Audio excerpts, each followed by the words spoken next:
오늘은 마태복음 강의 23번째 시간입니다. 오늘은 모든 의를 이루는 것, 모든 의를 이루는 것이라고 하는 제목으로 하나님 말씀을 증거하겠습니다. 우리는 지난 시간에 오늘 같은 본문으로 예수님께서 세례 요한에게 세례를 받으러 나오시는 장면을 함께 보았습니다. 그러면서 세례가 과연 뭐길래 예수님의 첫 번째 사역이 세례를 받는 것인가?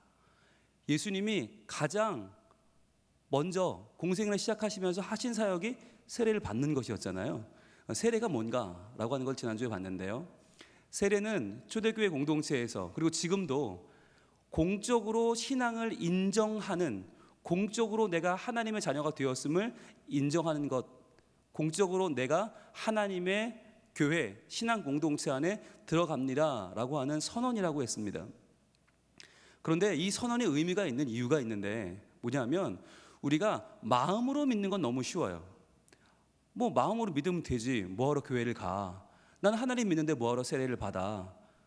나는 하나님 믿는데 나는 교회 안 나가도 돼 라고 사람들이 많이 생각해요. 그런데 하나님을 믿는 건 그렇게 믿는 게 아니에요. 마음속으로 그분이 있다고 믿는 것, 그것만으로 부족합니다. 그래서 성경은 뭐라고 증거하냐면 로마서 10장 10절 외우기도 좋죠? 로마서 10장 10절 한번 읽어볼까요? 시작. 사람이 마음으로 믿어 의에 이르고 입으로 시인하여 구원에 이르느니라. 아멘. 그랬어요. 마음으로 믿는 거, 그래, 그건 네 자유지. 그런데 그게 끝이 아니야. 그게 완성이 아니야. 마음으로 믿어 의에 이르지만 입으로 시인해야 구원에 이른다고 하는 거죠. 여기서 입으로 시인한다고 하는 말이 뭐냐면 공적으로 내가 하나님의 자녀가 되었음을 선포하는 것, 바로 세례받는 것입니다. 이 당시에 세례받는 것이 얼마나 중요한지는 지난주 설명을 많이 드렸으니까 생략하기로 하고요. 세례받으면 목숨을 내놓는 것이고, 세례받으면 유대교에서 출교당하는 것이고, 세례받으면 로마 황제에게 살인범으로 현상수배가 되는 것이라고 했죠. 이것은 매우 위협적인 일이었습니다. 그럼에도 불구하고 초대교회는 세례받는 일에 두려움이 없었어요. 왜냐하면 그것이 바로 공개적으로 하나님을 믿는 자녀됨을 시인하는 것이기 때문입니다. 여러분, 이 말씀을 다룰 때 이 말씀에 오해가 많기 때문에 잠시 좀 설명을 드리면, 이 말씀을 가장 오해하는 사람들이 누군지 아세요? 이 본문을 누구냐면 바로 부모님이 위중하신 자녀들이에요. 부모님은 위중하신데 이제 의사 선생님이 준비하라고 하는데, 그런데 중요한 건 부모님이 아직 하나님을 안 믿어요. 그럴 경우 어떻게 합니까? 대부분의 분들의 판단이 뭡니까? 목사님은 일단 시간을 잡죠. 목사님, 우리 아버님이, 우리 어머님이 하고는 병원으로 끌고 갑니다. 그리고 뭐 하죠? 예배를 드립니다. 예배를 드리면서 뭐라고 꾹꾹 찌르죠? 목사님, 천국에 가시려면 아멘 하라고 좀 하세요. 막 찌릅니다. 그럼 저희 시키니까 하죠. 아멘 하셔야 됩니다. 아멘, 믿으시죠? 천국 가는 거 믿으시죠? 하나님 믿으시죠? 믿어야 됩니다. 지금이라도 믿어야 됩니다. 그러면은 그 따님과 아드님이, 그 며느님이 애타는 마음으로 어머니 아멘 하세요, 아버지 아멘 하세요. 그 의식도 없는 분을 붙잡고 막 그래요. 왜? 이 말씀 때문에. 입으로 시인해야 구원받는다는 이 말 때문에 아멘 하세요, 아멘 하세요. 그러면 쓰러져 계신 분들이 이렇게 하십니다. 그럼 뭐라고 하죠? 아멘 하셨어요.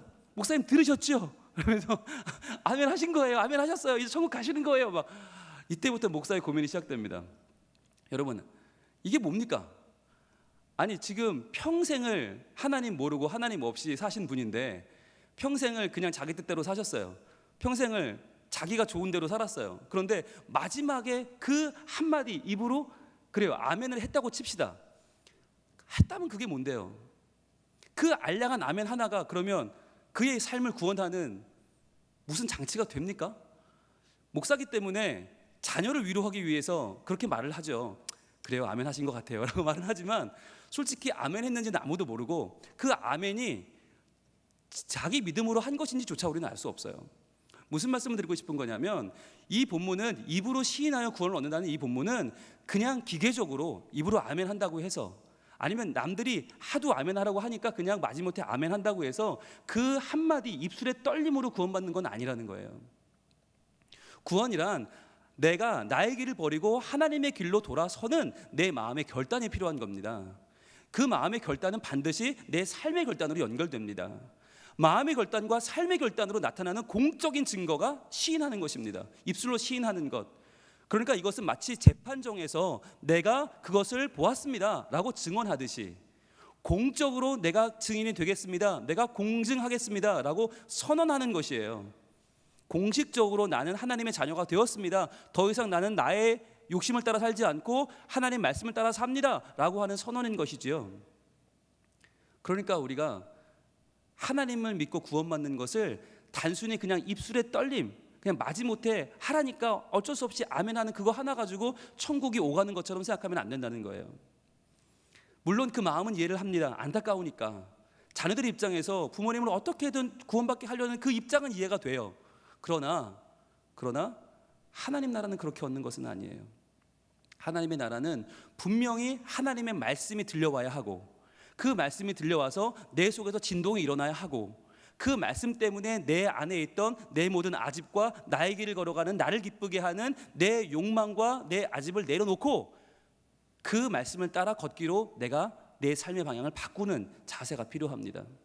그렇게 내 마음과 삶의 자세가 바뀌었을 때 비로소 그것을 회개라고 하고, 그 회개의 표시가 세례인 것이죠.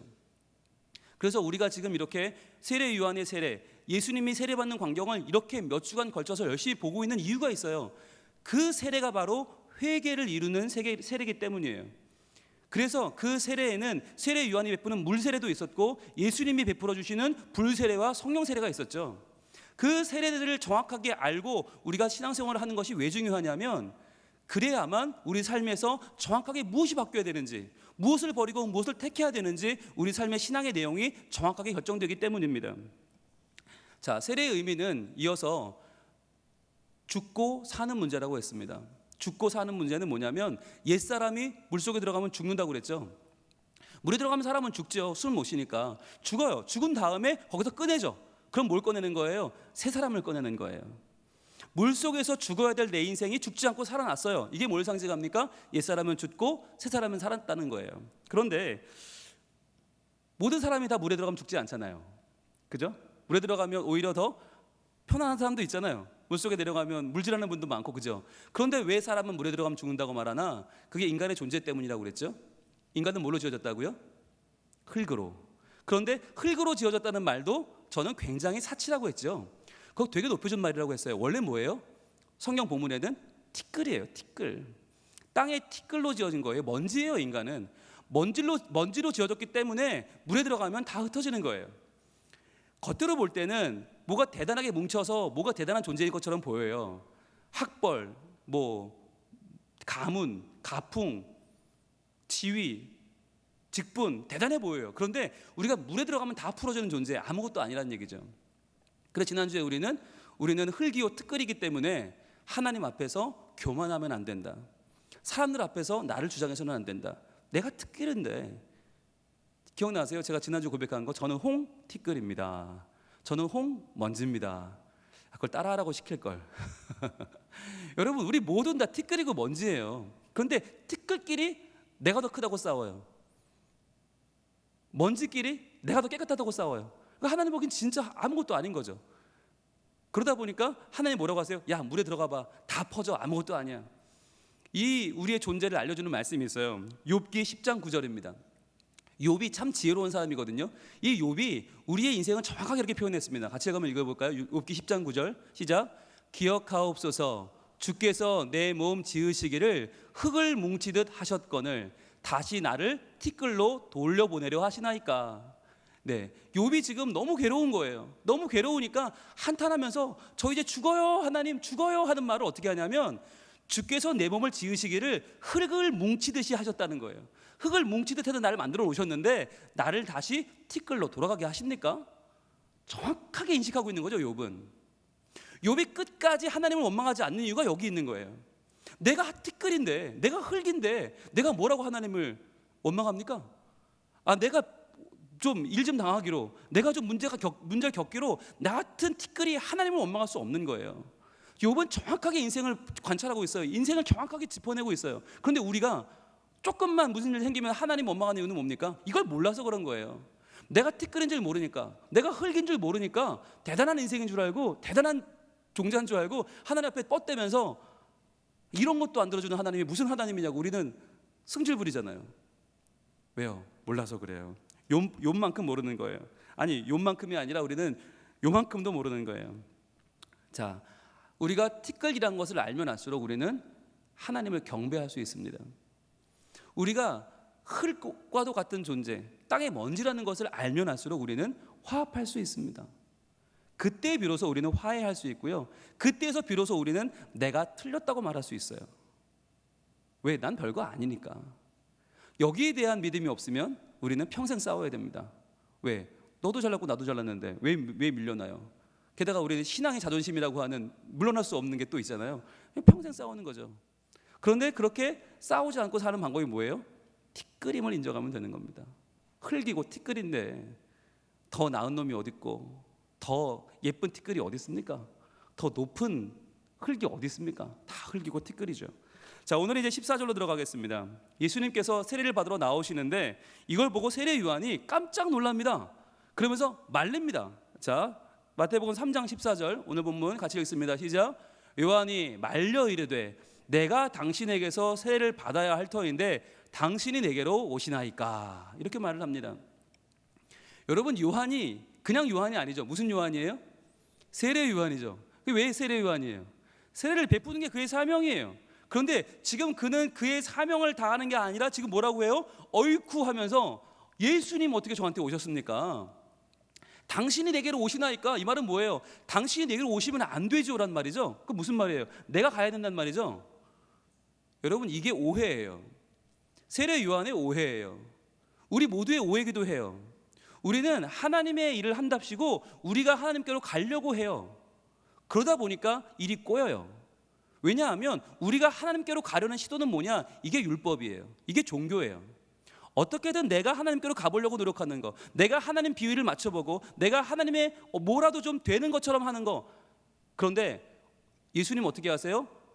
당신이 내게로 오시라니까? 라고 하는 질문은 뭐예요? 당신이 내게로 오고 계시는군요 라고 하는 놀라움의 표시죠. 예수님이 세례 요한에게 오시는 것, 예수님이 우리에게 오시는 것, 이게 하나님의 일하는 방식이에요. 이게 복음이에요. 우리가 하나님께로 가려고 하는 노력은 율법인데요, 율법은요 반드시 망치게 되어 있어요. 반드시 율법은 꺾이게 되어 있어요. 왜냐하면 내가 선하지 않기 때문이에요. 내가 티끌인데, 내가 먼지인데 내가 어떻게 하나님께 갑니까? 못 가요. 갈 수가 없어요. 왜? 티끌은 방향이 없어요. 먼지는 목적이 없어요. 아무것도 아닌 거예요.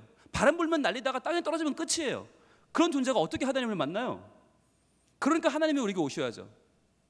세례 요한은 지금 예수님이 오심을 증거하고 있지만, 그러나 예수님이 누구신가에 대해서는 아직 잘 모르고 있는 거죠. 그분이 오시지 않으면 세례 요한의 사명은 이루어지지 않습니다. 그분이 내게로 오시지 않으면 세례 요한의 사역은 아무것도 아닙니다. 예수님이 오셔야 하는 거예요. 당신이 내게로 오셔야만 나의 사역에 의미 있어지고, 당신이 내게로 오셔야만 내 삶에 의미 있어지는 것입니다. 오늘 우리가 수요 예배 나온 것 같잖아요. 우리가 수요 예배 드리러 온 것 같잖아요. 아니라니까요. 주님이 우리에게 오신 거예요. 주님이 우리를 지금 만나 주시는 거예요. 주님이 내게로 오시지 않으면 내가 아무리 수요 예배 아니야, 새벽기도, 주일 예배, 무슨 철야, 무슨 무슨 집회 아무리 100번 1000번 나와봐도 아무 소용 없는 거예요. 당신이 내게로 오시나이까 라고 하는 이 놀라움의 고백이 실은 우리 모두의 고백인 것입니다. 우리가 하나님께로 갈 수 없는데 하나님이 우리에게 오셨다, 하나님이 우리를 만나 주신다, 하나님이 나를 움켜잡고 하나님의 뜻으로 인도해 가신다. 이것이 얼마나 귀한 말씀인지 몰라요. 여러분, 이것이 복음입니다. 복음은 하나님이 내게로 오시는 것입니다.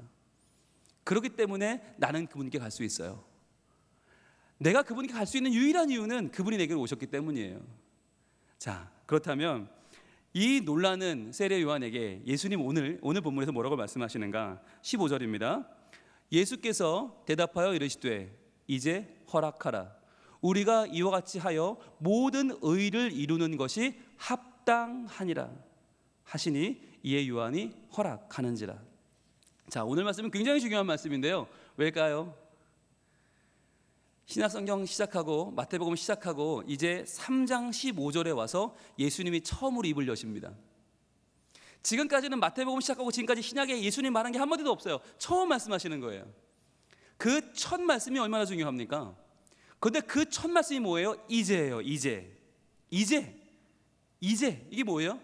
이게 때가 됐다라고 하는 말이에요. 이제 허락하라, 이제 세례를 받을 수 있도록 해라 라고 하는 이제라고 하는 말은 때가 됐다라고 하는 말이에요. 때가 됐다, 이 말을 똑같은 본문을 기록한 마가복음 1장 15절은 이렇게 말합니다. 마가복음 1장 15절 가볼까요? 읽어보겠습니다. 시작. 이르시되 때가 찼고 하나님의 나라가 가까이 왔으니 회개하고 복음을 믿으라 하시더라. 예수님이 이제라고 하는 말을 풀으셨어요. 뭐라고 풀었냐면 때가 찼고 라고 풀었어요. 때가 찼고. 자, 이제 때가 됐다, 때가 찼다. 무슨 때가 된 것입니까? 무슨 때가 되었어요? 하나님의 나라가 가까이 왔다고 그랬죠. 그럼 무슨 때가 된 겁니까? 하나님 나라는 뭡니까? 두 가지라고 그랬죠. 하나는 구원의 때요, 하나는 심판의 때죠. 구원과 심판은 항상 같이 오는 것입니다. 여러분, 예수님이 오십니다라고 하는 말은, 천국이 가까이 옵니다라고 하는 말은 두 가지 뜻이 있다고 그랬어요. 그것은 구원이 옵니다, 심판이 옵니다, 같은 뜻이죠. 그러면 구원과 심판, 이걸 좌우하는 게 뭐라고 했어요? 회개라고 했죠. 회개가 뭔데요? 복음을 믿는 것. 회개라고 하는 것은 내 죄, 내 잘못을 돌아보는 게 아니라고 했어요. 회개는 뭐냐? 내가 복음을 믿지 않다가, 예수님을 구주로 믿지 않다가 구주로 믿게 되는 것, 내가 나를 위하여 사는 길을 버리고 하나님을 믿는 길로 돌아서는 것, 이것이 회개죠. 그것을 믿는 게 복음이죠. 그 복음으로 말미암아 결정되는 것이 뭐예요? 심판이냐 구원이냐. 그러니까 항상 예수님이 오셨다는 소식은 두 가지라고 그랬죠. 그분을 믿고, 복음을 믿고 회개하면 구원이요, 그렇지 않으면 심판인 것이죠. 그러니까 때가 찼고 라고 하는 이 말이 이제인데, 이제 허락하라. 자, 이제 허락하라는 말은 바꿔 말하면 뭐예요? 이제 나에게 세례를 줘라 하는 얘기죠. 너는 내가 세례 받으려고 하는 걸 허락하고 세례를 줘라 하는 얘기죠. 근데 여기서 우리가 좀 궁금한 거는, 세례가 뭐라고 그랬어요? 세례는 죄를 씻는 거 아닙니까? 가장 기본적인 의미가, 죄를 씻고 옛사람이 죽고 새 사람이 난다면서요. 그럼 예수님 안에 죄가 있어요? 예수님 안에 옛사람이 있어요? 없어요. 그러면 예수님 안에는 죄도 없고 옛사람도 없는데 뭐가 죽는다는 겁니까? 왜 죽는 겁니까? 왜 세례를 받는 겁니까? 세례 요한이 깜짝 놀란 이유가 여기 있는 거예요. 예수님은 죄가 없는 분인데, 예수님은 옛사람도 없는데 뭐가 죽어야 됩니까? 왜 죽어야 됩니까? 왜 세례를 받습니까? 이게 중요한데요. 이제 여러분, 아까 뭐라고 했습니까? 우리가 하나님께로 가는 것이 율법이고 종교고 그것은 불가능하고, 대신에 하나님이 우리에게로 오시는 게 가능하다고 그랬죠. 그게 복음이라고 그랬죠. 그럼 하나님이 우리에게 오셨다는 말을 바꿔 말하면, 그것을 성경으로 바꿔 말하면 연합한다는 말이에요. 연합한다는 말이 굉장히 성경이 중요한 말인데, 연합한다고 하는 말이 뭐냐면, 연합이라는 것은 우리의 죄도 연합되는 거예요. 죄가 그분과 연합됨을 통해서 그분 안에서 생명도 연합하는 것이에요. 함께 죽고 함께 산다, 이게 연합이에요. 그러니까 주님이 우리에게 오셨다, 그 크신 하나님의 사랑, 저 높고 높은 별을 넘어 이 낮고 낮은 땅 위에 우리에게 오셨다는 게 뭐냐? 우리와 연합하셨다. 우리의 죽음이 그분의 죽음이고 우리의 생명이 그분의 생명이다라고 하는 것이죠. 그러니까 여러분 잘 보세요. 우리가 세례를 받았다고 하는 것이 죽음에서 건지고 새 사람이 되고 나는 죽었다고 그랬죠. 그런데 그 세례를 나 혼자 받으면 아무 소용이 없는 거예요. 왜냐하면 나 혼자 세례 받는 건 뭐냐면, 나 혼자 목욕하는 거랑 똑같아요. 나 혼자 정결례 하는 거랑 똑같아요. 그것은 율법이고 인간의 행위예요. 아무 소용이 없어요. 그렇잖아요. 내가 내 죄를 씻겠다고 지금 해운대 가가지고 막 바닷물을 끼얹으면 제 죄가 씻어집니까? 불가능하죠. 그럼 요단강물은 특별합니까? 아니거든요. 그러면 뭐예요? 물 끼얹는 건 아무 상관이 없어. 그런데 왜 세례가 왜 죽고 왜 사는 거예요? 예수님과 함께 연합하여 죽기 때문에 죽을 수 있고, 예수님과 함께 연합하여 살기 때문에 사는 거예요. 그러니까 예수님이 세례를 받으셔야 되는 거예요. 예수님이 세례를 받지 않으면 우리가 받은 세례는 다 소용이 없어지는 거예요. 왜 예수님이 지금 이 자리까지 내려오셨나? 왜 갈릴리 나사렛에 계신 분이 지금 이 유대 광야까지 내려오셔서 정말 이스라엘의 절반을 내려오셔서 왜 세례를 받고 계시는가? 예수님의 세례를 안 받으면 세례 요한의 모든 세례는 다 무효예요. 다 인간의 행위가 되어버리는 거예요. 여기에 대해서 로마서 6장 3절과 4절이 이렇게 말하는데, 로마서 6장 3절부터 한번 보겠습니다.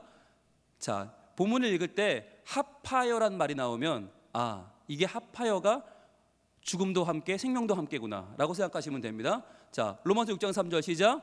무릇 그리스도 예수와 합하여 세례를 받은 우리는 그의 죽으심과 합하여 세례를 받은 줄을 알지 못하느냐, 이렇게 말씀하시죠. 그러니까 그의 예수님과 합했다는 말은 그의 죽으심과 합했다는 이야기다. 즉 그분과 연합해서 그분의 죽음이 내 죽음이 되었고 이제 나는 그분과 함께 죽었고, 그 다음 4절입니다. 로마서 6장 4절. 그러므로 우리가 그의 죽으심과 합하여 세례를 받음으로 그와 함께 장사되었나니 이는 아버지의 영광으로 말미암아 그리스도를 죽은 자 가운데서 살리심과 같이 우리로 또한 새 생명 가운데서 행하게 하려 함이라. 이게 세례에 대한 정확한 해석이에요. 우리가 그분과 합하여 죽었기 때문에 그분과 연합하여 죽은 자 가운데 살리심과 같이 우리도 새 생명 가운데 행한다. 그러니까 주님과 함께 세례로 죽었기 때문에 물속에 들어가 죽은 우리가 예수님과 함께 다시 산다, 부활한다는 것이죠. 그러니까요, 예수님이 세례를 받으셨다는 말은 뭐냐면 예수님이 행하실 그분의 사역을 지금 모델링으로 보여주고 있는 거예요. 예수님이 이 땅에 왜 오셨나? 우리를 위해서 죽어주기 위해서, 그 다음에 우리를 위해서 살아나기 위해서. 그거를 지금 한 번에 보여주는 것이 바로 세례라는 거예요. 물속에 들어가시는 것이 뭐냐? 그분의 죽으심. 그런데 그분의 죽으심만 아니라 우리도 세례받죠. 우리도 들어가죠. 그러니까 우리도 함께 죽어요. 그 다음에 그분이 살아나세요. 부활이죠. 우리도 함께 부활하는 거죠. 그러니까 죄 많은 우리가 물에 들어갔다 나오는 건 아무것도 아니지만 죄 없으신 그분께서 물에 들어갔다가 나오시기 때문에 죽음과 부활이 우리 것이 된다는 거예요. 이제부터는 뭐가 필요하냐? 믿음이 필요한데 나도 그분과 함께 죽었다는 믿음이 필요하고 나도 그분과 함께 살았다는 믿음이 필요하다는 것입니다. 이것이 세례의 의미입니다. 그런데 이것이 가능하기 위해서는 반드시 중요한 하나의 과정이 있는데 뭐냐면, 여러분, 부활하기 위해서는요, 잘 살기 위해서는 뭐가 필요하죠? 죽어야죠. 잘 죽어야 돼요. 그런데요, 우리는 보면 부활은 좋아하는데 죽는 건 싫어해요. 영광은 좋아하는데 고난은 싫어해요. 그래서 우리는요, 예수님이 죽는다는 걸 거부합니다. 예수님의 고난을 자꾸 회피합니다. 그리고는 부활에만, 생명에만 동참하려고 해요. 그런데 이건 우리만 그런 게 아니에요. 예수님 당시에 제자들도 똑같았어요. 그 제자들이 뭐라고 했냐면, 예수님이 자꾸 고난에 대해서 말씀하시면 자꾸 예수님을 말렸어요. 그리고 자꾸 예수님이 나는 간다 그러시는데 저도 가요 같이 갈 수 있다고 그랬어요. 저도 그 길 갈 수 있습니다. 주님, 저를 예수님 우편에 좌편에 앉게 해주세요. 막 그랬어요. 그랬더니 예수님이 이런 말씀을 하셨습니다. 마가복음 10장 38절입니다. 예수님이 철없이 떠드는 제자들에게 이렇게 말씀하십니다. 예수께서 이르시되 너희는 너희가 구하는 것을 알지 못하는도다. 니들이 지금 무슨 소리 하는지 모른다는 거예요. 내가 마시는 잔을 너희가 마실 수 있으며 내가 받는 세례를 너희가 받을 수 있느냐? 물어보세요. 두 가지를 물어보세요. 내가 마시는 잔, 이거 너희 마실 수 있냐? 이 말은 뭐예요? 없다는 말이죠. 이 잔이 뭔데요? 바로 십자가를 지고 죽는 거잖아요. 내가 너희를 위해서 죽는, 이 너희의 죄를 다 지고 인류의 죄를 지고 죽는 이 십자가의 잔 너희 마실 수 있냐? 예수님의 겟세마네 동산에서 눈물, 온몸에 땀이 피처럼 흘러나는 바로 그 순간 기도했잖아요. 주여, 할 수 있으시거든 이 잔을 내게서 떠나게 하여 주옵소서, 비켜나게 하여 주옵소서, 잔을 마시지 않게 하여 주옵소서. 그 잔이 십자가의 죽음이잖아요. 똑같은 말이 뭐냐면 내가 받는 세례를 너희가 받을 수 있느냐 물어보는 거예요. 그럼 이 세례는 뭡니까? 물 세례입니까? 아니죠. 성령 세례입니까? 아닙니다. 뭘 말하는 겁니까? 불의 세례죠. 성령 충만한 그냥 세례받고 할렐루야가 아니라 여기서 말하는 세례는 뭐야? 내게 받는 세례는 뭐냐면 바로 불의 세례입니다. 예수님이 말씀하신 불과 성령으로 그는 너에게 세례를 주시리라 했던 그 불의 세례, 죽음의 세례죠. 멸망이죠. 끊어지는 거죠. 이거 너희 받을 수 있느냐? 주님 말씀하는 거예요. 받을 수 없다는 얘기죠. 예수님은 우리를 위해서 기꺼이 죽으심을 감당해 내실 것을 지금 말씀하고 있는 것입니다. 예수님이 왜 세례를 받으셔야만 했는가? 그 예수님의 세례는 바로 예수님의 전적인 죽음, 전적인 버림받음, 전적인 끊어짐을 우리에게 보여주고 있는 것입니다. 하지만 전적으로 죽기 때문에 전적으로 사는 거예요. 이게 모순이에요. 이게 아이러니예요. 우리는요, 안 죽으려고 버텨요. 안 죽으려고 버티니까 안 살아요. 이게 좀 어려운데, 살려고 버티니까 안 죽으니까 부활이 없어요. 여러분, 우리가 왜 살면서 하나님의 놀라운 은혜를 경험하지 못하죠? 안 죽으니까. 안 죽으려고 버티고 어떻게든 살아남으려고 길게 살아가니까 안 죽으니까 부활이 없는 거예요.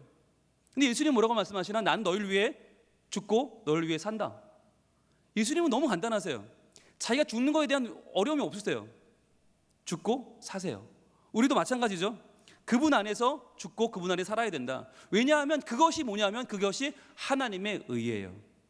오늘 주님 말씀하시는 이제 허락하라. 너희가 그렇게 해야만, 우리가 이렇게 해야만 하나님의 모든 의를 이룰 수 있다. 왜 그래야만 모든 의를 이루나? 하나님의 의가 뭔데요?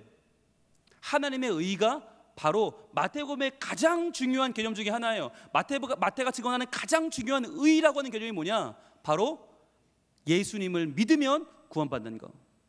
예수님을 믿으면 죽은 자가 살아나는 거. 우리 인간의 힘으로는 할 수 없는 그 의로움, 인간의 의로는 이룰 수 없는 그것, 바로 예수를 믿어 죽은 자가 살아나는 것입니다. 그것이 하나님의 의예요. 그 하나님의 의를 이루기 위해서는 지금 예수님이 반드시 죽었다가 사시는 이 세례의 모습이 반드시 필요한 것입니다. 그래서 예수님이 친히 말씀을 이렇게 하셨습니다. 누가복음 7장 29절입니다. 예수님이 친히 하신 말씀, 세례가 뭐냐? 세례가 왜 하나님의 의를 이루는 것이냐? 예수님이 이렇게 말씀하셨어요. 모든 백성과 세리들은 이미 요한의 세례를 받은지라. 자, 모든 백성과 세리들, 이 사람들이 요단 강가 주변에 있던 사람들이죠. 다 몰려나와 세례를 받았죠. 이 말씀을 듣고 하나님을 의롭다 하되 그랬어요. 자, 그러니까 세례를 받은 사람들은 뭐 한 거예요? 하나님을 의롭다고 한 거예요. 왜? 내가 의가 없다는 고백이죠. 내가 의롭지 않고 나는 티끌임을 고백하면서 나는 아무것도 아니기 때문에 나를 살리실 분은 오직 하나님이십니다 라고 하는 고백으로 하나님을 의롭다 했다는 거예요. 나는 할 수 없기 때문에 오직 하나님만 나를 살립니다. 하나님 의로우신 분입니다. 할렐루야. 세례를 받은 자들은 그렇게 말했다는 거예요. 그런데 문제는 그 다음 절이죠. 30절이죠. 바리새인과 율법교사들은 그의 세례를 받지 아니하므로, 자, 세례를 받지 않았다고 하는 게 무슨 말이냐? 그를 자신을 위한 하나님의 뜻을 저버리니라. 그들 자신을 위한 하나님의 뜻이 있는데, 그 하나님의 의가 있는데 그것을 저버렸다는 것이에요. 그러니까 여기서 예수님이 세례를 바라보는 정확한 관점이 조명됩니다. 그것은 뭐냐면 세례를 받는 것은 하나님을 의롭다고 하는 것이고 하나님의 의를 드러내는 것이고, 세례받지 않는 것은 그들 자신을 위한 하나님의 뜻이 있는데 그 뜻, 하나님의 의로움을 저버리는 것이다라고 하는 거예요. 자, 그럼 여기서 이제 우리에게 이 본문이 무엇을 말하는가를 보겠습니다. 여러분, 우리는 대부분 세례 받았잖아요. 대부분 유아 세례도 받았고 대부분 입교하신 분들도 많이 있을 거예요. 그렇다면 이 본문은 무엇을 말하는 것인가? 세례 받았으면 됐다는 뜻인가? 세례 안 받은 사람 빨리 세례 받으라는 얘기인가? 세례 교육 신청하라는 얘기인가? 무슨 얘기죠? 오늘 본문이 뭘 말하는 겁니까? 과연 내가 세례를 받고 내 마음에 진정한 변화가 일어났는가 하는 거예요. 그 진정한 변화의 내용이 뭐예요? 바로 하나님의 의로움이에요. 하나님의 의로움. 하나님의 의로움이 드러나고 있는가? 그렇지 않은가? 이거죠. 하나님의 의로움이 드러나고 있으면 나는 하나님의 의로움이 내 삶 가운데, 하나님 저는 무의합니다. 저는 의가 없고 저는 티끌이고 저는 흙입니다. 그러나 하나님은 의로우십니다 라고 하는 것이 지금 증거되고 있는가? 아니면 내가 세례를 받았으나, 내가 교회를 오래 다녔으나, 내가 직분도 있으나, 그러나 내가 의롭다고 말하고 있는가? 라고 하는 차이예요. 우리는 착각을 합니다. 교회 오래 다니면 의로운 줄 알아요. 성경을 많이 읽으면 의로운 줄 알아요. 기도를 많이 하면 의로운 줄 알아요. 그렇지 않아요. 의롭다고 하는 것은 뭐예요? 세례는 회개라고 했죠. 길을 바꾸는 것이에요. 여러분, 한 번 더 기회를 드리겠습니다. 지금 이 회개의 말씀이 5주째 선포되는데 아직도 그 마음을 결정하지 못하신 분이 혹시 계시다면 오늘 결정하십시오. 더 이상 나의 길을 조금 더 잘 가려는 회개는 소용없습니다. 나의 길을, 내가 가던 길을 조금 더 잘 가고 조금 더 빨리 가고 조금 더 넘치게 가기 위한 회개라면 여러분, 그것은 아무런 의미가 없습니다.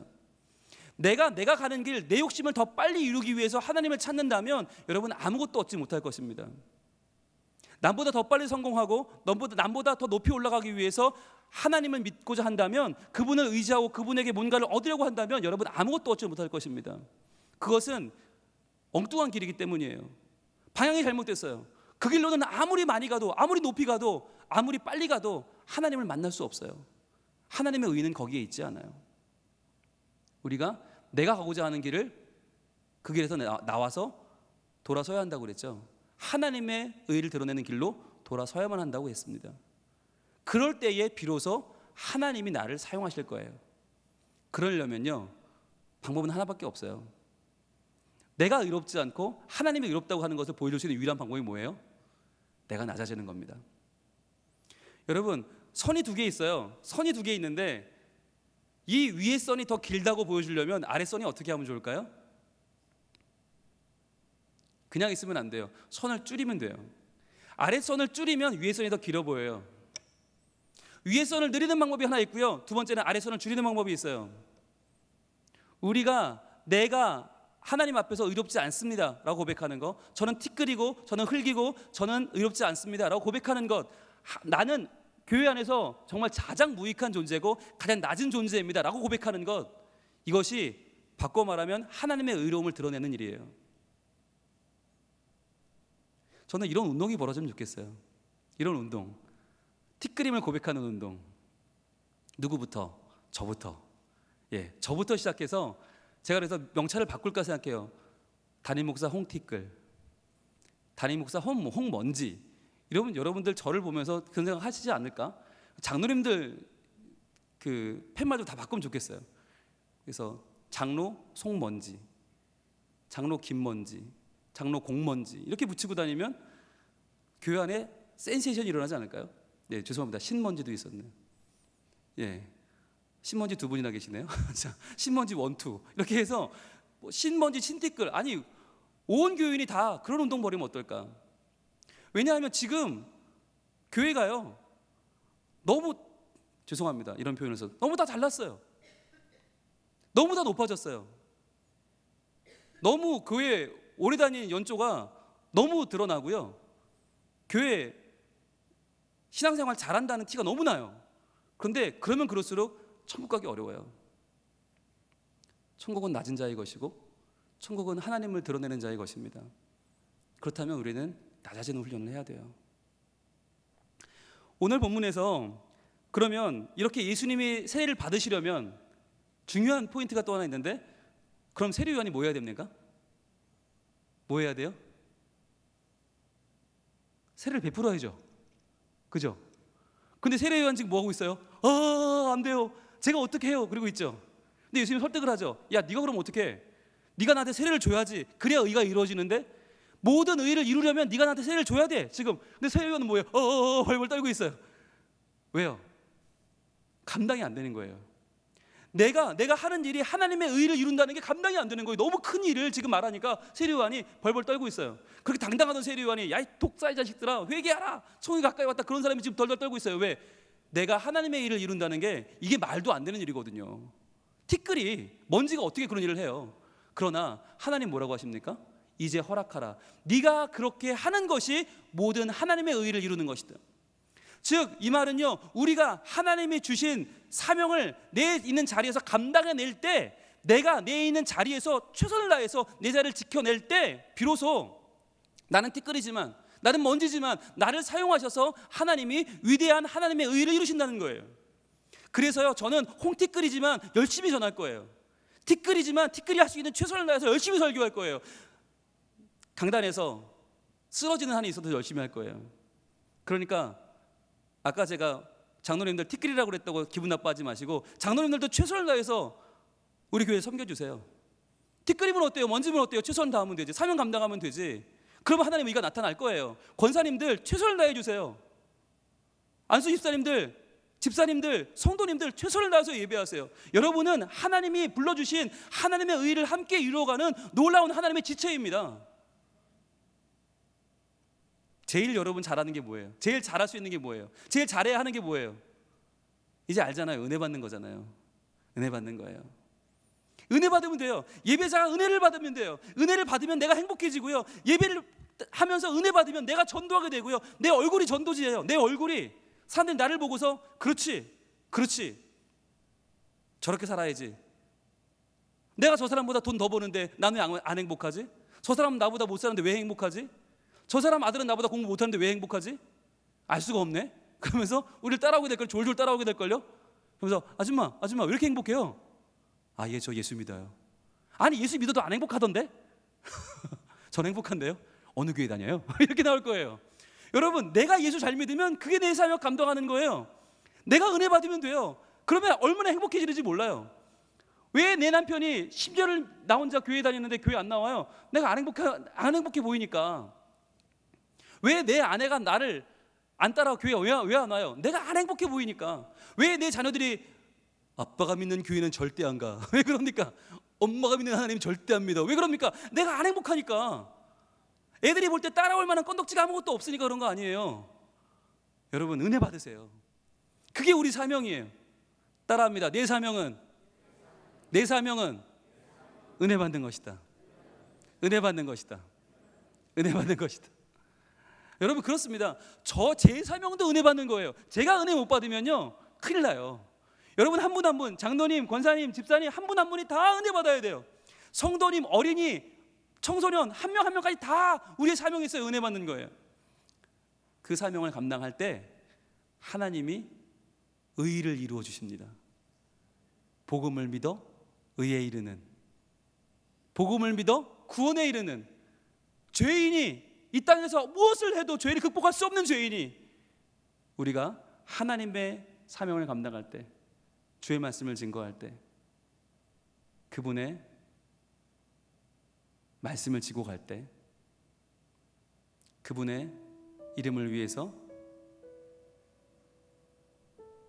우리의 손과 발을 내어줄 때, 내가 맡겨진 자리에서 때로는 주차 요원으로, 때로는 주방 봉사로, 때로는 교사로, 때로는 찬양대로, 때로는 교역자로, 때로는 선교사로, 때로는 주부로, 때로는 엄마로, 때로는 아빠로, 우리가 맡은 자리에서 끝까지 어떻게든 믿음으로 그 자리를 지켜낼 때, 세례 요한이 요단강을 지키고 서서 세례를 주문을 통해서 예수님이 세례를 받으시고 죽었다가 살아나시는 그 위대한 하나님의 의를 이루시고 우리 모두를 구원하시는 공생애를 시작하셨던 것처럼, 바로 우리가 우리의 자리를 지킬 때 하나님은 우리를 통하여 그분의 모든 의를 이루실 것입니다. 그 의는 반드시 우리의 자녀를 살리고, 우리의 이웃을 살리고, 우리의 배우자를 살리고, 우리의 다음 세대를 살릴 것입니다. 내가 주어진 자리를 지켜내는 것, 내 마음속에 주를 향한 사랑을 점점 키워내는 것, 나의 말에 주가 주신 진리를 담는 것, 나의 눈에 주의 눈물을 채워가는 것, 그럴 때 하나님의 사랑이 우리와 영원히 함께 하시고 십자가의 길을 걷는 우리에게, 순교자의 삶을 사는 우리에게 하나님의 의가 드러나게 될 것입니다. 우리 함께 찬양할까요?